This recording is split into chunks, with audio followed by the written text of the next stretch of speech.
안녕하세요. 이혼한 30대 중반의 여성입니다. 부모님께선 여행 가시고 저는 지금 집에서 부모님이 키우시는 강아지를 돌보고 있어요. TV도 딱히 볼 것도 없고 심심해서 그런가 별의별 생각이 다 나네요. 제가 어쩌다 이혼했는지 이야기해드리겠습니다. 전 남편이지만 편의상 남편이라고 부르겠습니다. 남편과는 지인의 소개로 만났습니다. 당시 제 나이가 33이었고 남편은 34이었는데 지인이 보기에는 둘이 나이도 비슷하고 잘 어울릴 것 같았던 모양이에요. 솔직히 낯을 많이 가리는 제 성격상 소개팅은 어색해서 내키지 않았는데 지인이 술 한잔 마시면서 보면 괜찮지 않겠냐며 굳이 자리까지 만들어주더라고요. 판을 깔아주는데 안 논다고 하는 것도 예의가 아닌 것 같아서 나간 자리였습니다. 남편과는 대화도 잘 통하고 여러모로 코드가 잘 맞았어요. 잘 되면 결혼하고 안 되면 술 친구나 하자며 농담을 나눌 정도로 금세 가까워졌습니다.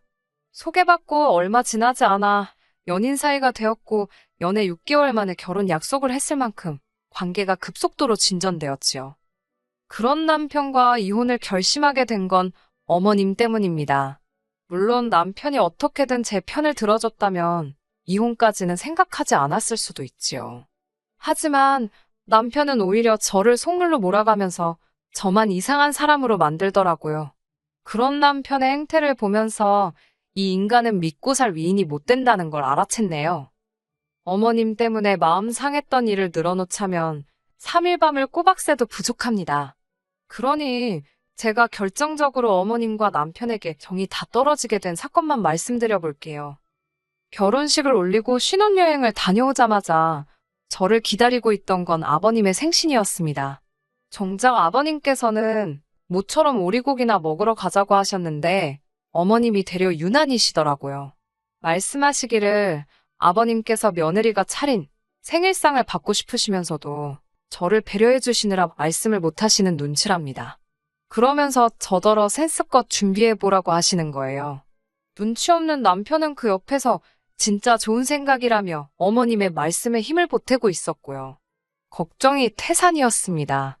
부끄러운 이야기지만 저는 요리를 잘하지 못해요. 해볼 기회가 많이 없었거든요.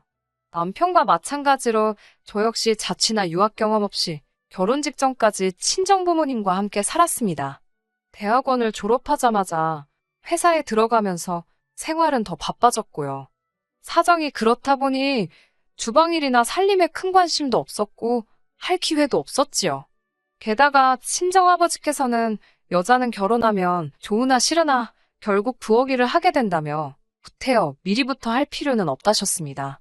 참고로 평소에도 친정아버지께서는 친정어머니의 부엌 일을 자주 도와주시는 편이에요. 사정이 그렇다 보니 기껏 어쩌다 부모님을 도와드리게 되더라도 저는 설거지나 뒷정리를 하는 정도였지요.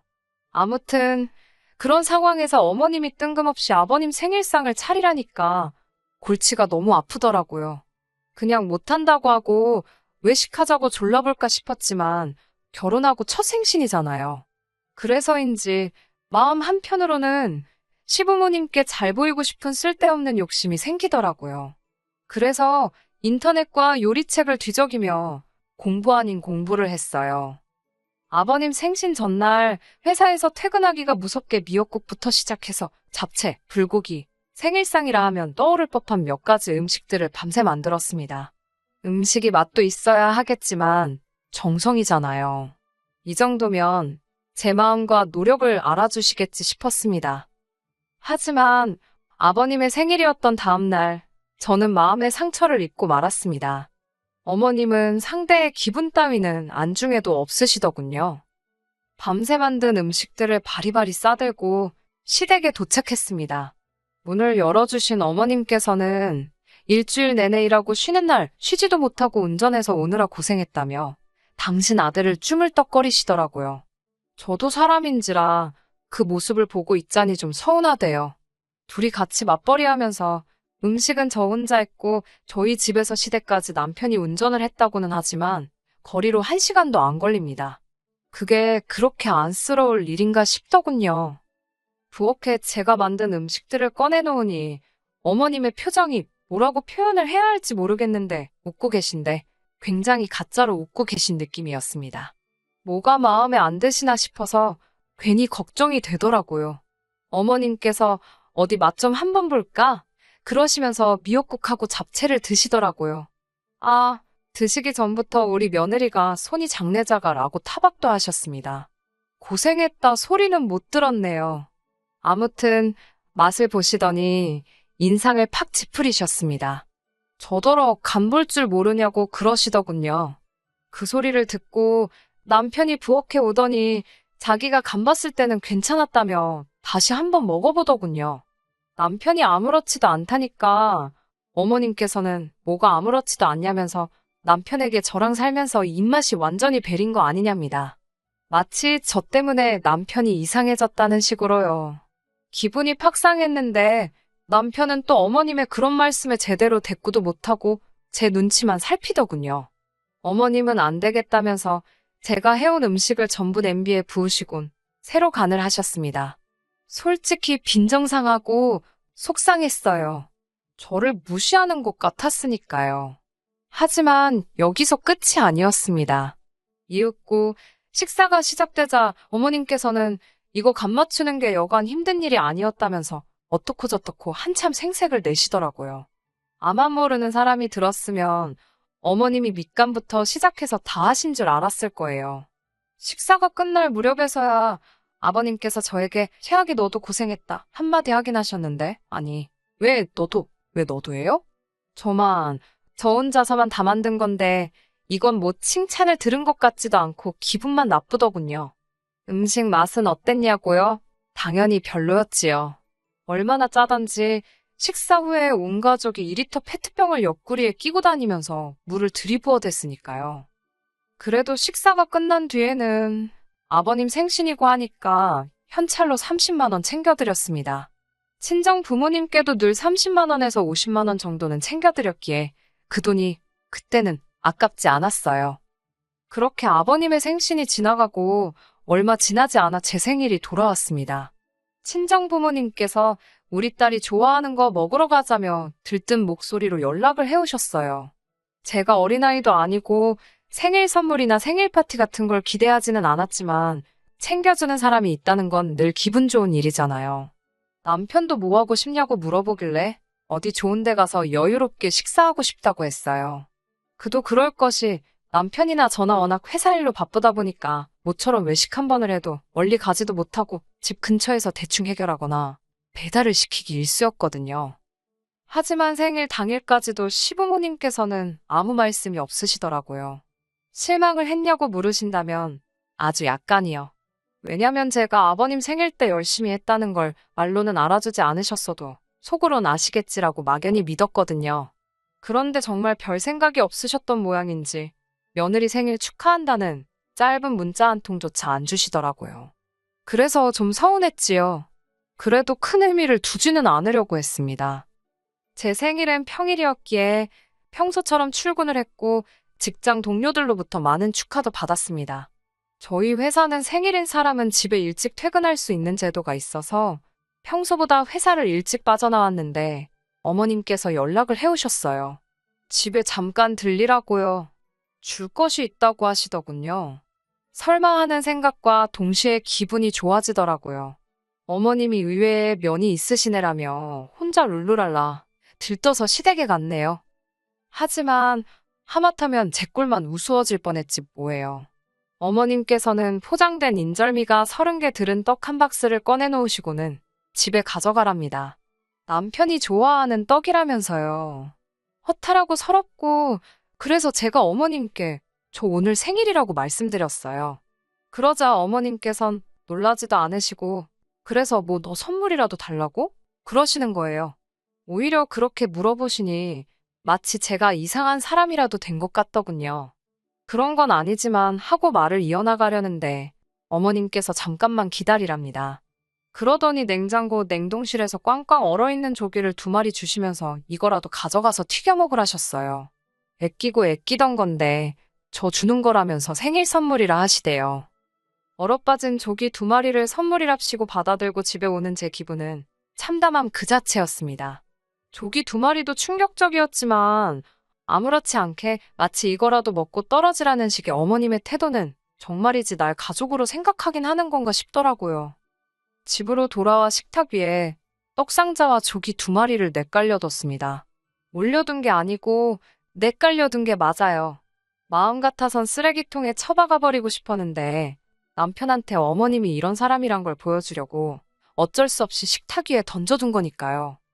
이윽고 퇴근해 집으로 돌아온 남편이 조기를 보더니 이게 뭐냐입니다. 어머님이 내 생일 선물이라고 주셨다니까 남편이 황당하다는 듯 저와 조기를 번갈아 쳐다보고는 한숨을 내쉬고는 미안하답니다. 어머님이 제 생일인 걸 기억 못하시곤 티내면 미안하다고 하셔야 하니까 그게 싫어서 이러신 것 같다는 말 같지도 않은 해명을 떠벌리는 남편 입을 보고 있자니 어디서 박스 테이프라도 가져다 딱 붙여놓고 싶더라고요. 남편이 조기는 자기가 맛있게 튀겨준다고 하길래 조기로 두들겨 맞기 싫으면 갖다 음식물 쓰레기에 버리라고 했습니다. 남편은 그래도 어머님이 주신 건데 좀 서운하단 식으로 말을 꺼내길래 그러면 뒀다가 너나 처먹으라고 했네요. 남편도 그제서야 미안하다고 했지만 제 마음이 쉽게 풀어지진 않았지요. 차마 친정에다가 시부모님이 조기 두 마리 주셨다는 소리는 안 나와서 그냥 저녁같이 먹었다고 대충 둘러댔고요. 그러다 올해 초 어머님의 생신이었습니다. 결혼한 지 1년이 안 되었으니 처음 맞이하는 어머님의 생신이기도 했고요. 어머님은 당신이 저에게 해주신 건 완전히 잊으셨는지 또다시 며느리 생일상 타령을 하셨습니다. 기가 차고 어이가 없더라고요. 제가 어머님께 요즘 회사 일로 바빠서 그렇게는 못 해드릴 것 같다고 말씀드렸지요. 그러자 어머님께서는 무조건 안 된다고 하지 말고 방법을 찾으려고 해야지 저더러 노력도 안 해보고 성의가 없다며 싫은 소리를 하시더군요.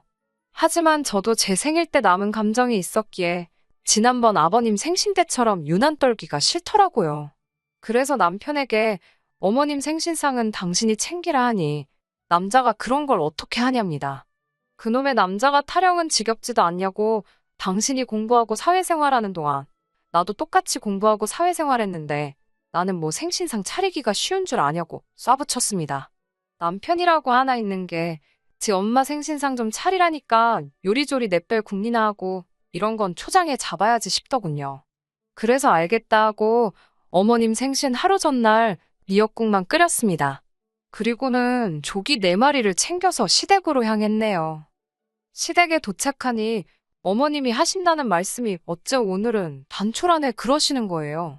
저는 쌩긋 웃으며 잠시만 기다리시라고 했습니다. 그리고는 끓여온 미역국을 냄비째 가스레인지 위에 올린 뒤 어머님을 불렀습니다. 어머님께 간 좀 해달라고 하니까 어머님이 또 간을 못 맞췄냐고 물어보시길래 아예 간을 안 했다고 했습니다. 어머님 취향껏 끓이시라고요. 어머님은 황당하다는 표정으로 저를 쳐다보셨지만 저는 아무 대꾸도 하지 않았네요. 그리고는 후라이팬을 찾아서 조기 4마리를 굽기 시작했습니다. 이윽고 어머님 생신상이 차려졌고 저는 TV 앞에서 하하호 모여있는 시부모님과 남편에게 식사가 준비되었다고 알렸지요. 세 사람은 식탁에 앉아서 어이없다는 듯 저를 바라봤어요. 이게 다냐는 어머님의 말씀에 그렇다고 했습니다.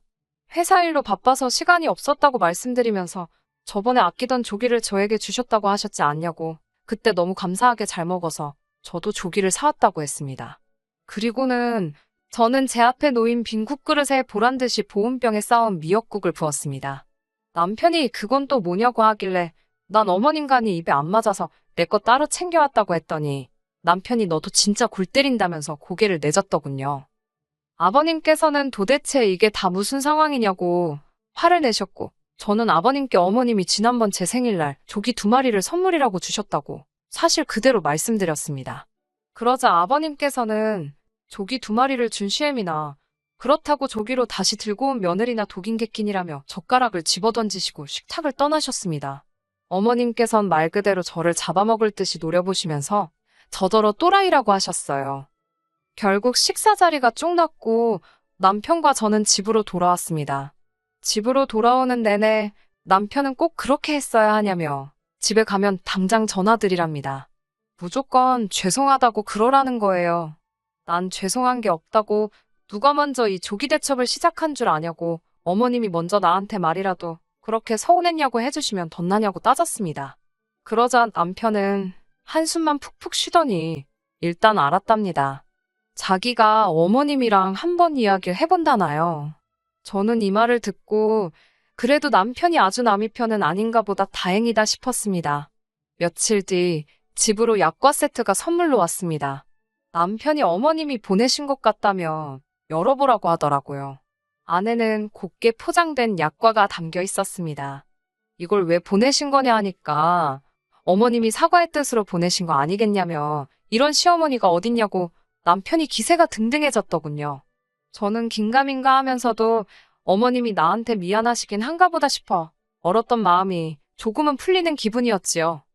어머님께 감사하다 인사를 드리려고 전화를 걸었으나 통화 중이신지 받지를 않으시더군요. 좀 이따 다시 드려야겠다 생각하며 포장된 약과를 뜯어 한 입 먹었는데 이건 뭐 기름전내가 얼마나 나던지요. 도무지 삼킬 수가 없어 뱉었습니다. 그리고는 봉지를 이리저리 살펴보니 약과에 곰팡이가 피었더군요. 황당해서 상자 뒷면을 보니 판매처 연락처가 있길래 전화를 걸었습니다. 이런 걸 팔면 어쩌나 싶어서요. 업체 직원과 연락이 되었고 저는 그쪽 회사에서 만든 약과가 상해 있다고 이야기를 했어요. 그러자 직원이 그럴 리가 없답니다. 약과 생산은 지난해가 마지막이었다면서요. 그러면서 포장이 어떤 디자인이냐고 묻길래 설마 하는 마음으로 설명을 해줬습니다. 그러자 그 직원은 틀림없다며 작년 제품이라네요.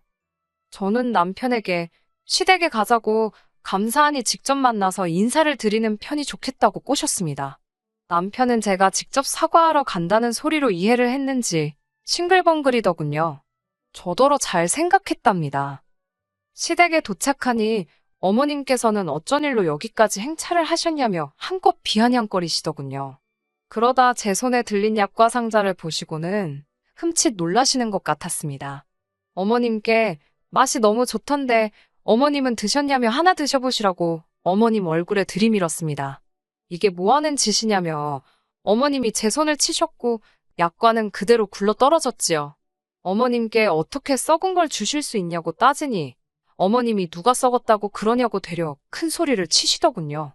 어머님 생각에 멀쩡하면 한 입 드셔보시라고 그럼 제가 어머님이 하라는 대로 하겠다 했어요.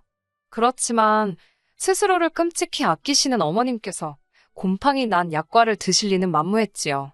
남편이 도대체 왜 그러냐며 하나 먹으려고 하자 어머님이 대뜸 먹지 말라며 남편 손을 찰싹 때리셨습니다.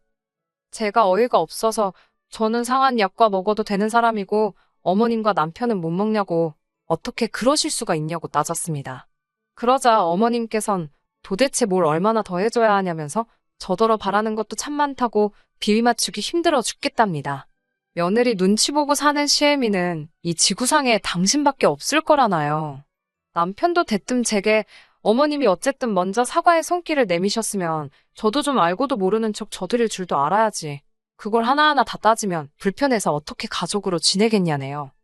곧 죽어도 당신 잘못은 인정 안 하는 시어머니와 그런 시어머니를 어떻게든 감싸고 돌고 저만 바보천치 취급하는 남의 편을 보고 있으니 이놈의 거지 같은 집구석에 내가 뭐 한다고 붙어있나 싶더라고요. 피는 못 속인다고 어머님이 저 모양인데 아들놈이라고 다르겠어요?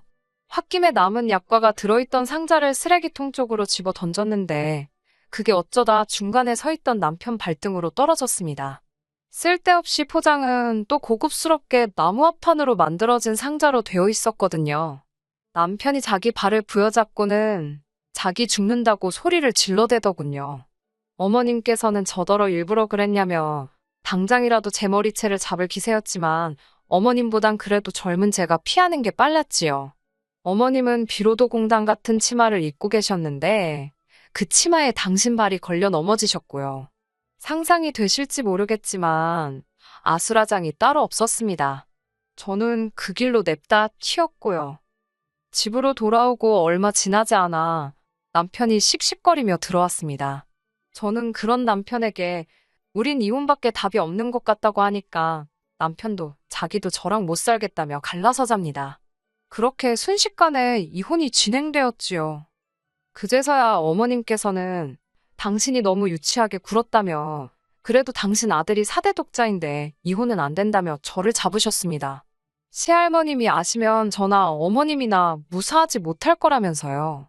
어머님 사정이야 제 할 바 아니고 시할머니께서 저에게 뭘 어떻게 하시겠어요? 이혼하면 전 이직 구석하고 완전 남인데요, 뭐. 결혼 생활 기간이 짧아 위자료 같은 건 따로 없었고 그냥 깔끔하게 갈라섰습니다. 꼴랑 1년도 못 살고 이혼녀 딱지를 달게 된 게 억울했지만 지금까지도 최선의 선택을 내렸다고 생각합니다. 남편을 소개해줬던 지인에게는 그동안 있었던 일을 지금 제가 사연을 적은 것보다 더 상세하게 말해주었거든요. 지인은 저에게 정말 미안하다면서 아주 제 남편을 매장을 시켜야 하는 거 아니냐고 저보다 더 분개해 주었습니다. 그리고 저는 생각도 못했던 일인데 남편과 지인이 동시에 아는 사람들에게 다 소문을 냈더라고요. 조기 대처부터 상한약과 이야기까지 전부 다요. 덕분에 남편은 회사에서 사람 대접도 못 받는다더니 얼마 버티지 못하고 제 발로 나왔다대요. 이후로 소식을 들은 사람은 없고요. 인과응보지요, 뭐. 그때부터 지금까지 저는 연애고 결혼이고 아무런 생각도 없고요. 관심도 없습니다. 어떻게든 되겠지요, 뭐. 아, 그리고 조기랑 약과는 이제 보기만 해도 치가 떨립니다. 우에. 끝까지 들어주셔서 감사합니다. 오늘의 사연은 여기까지입니다. 구독과 좋아요, 알람 설정 부탁드리고 더 좋은 사연으로 다시 찾아뵙겠습니다. 감사합니다.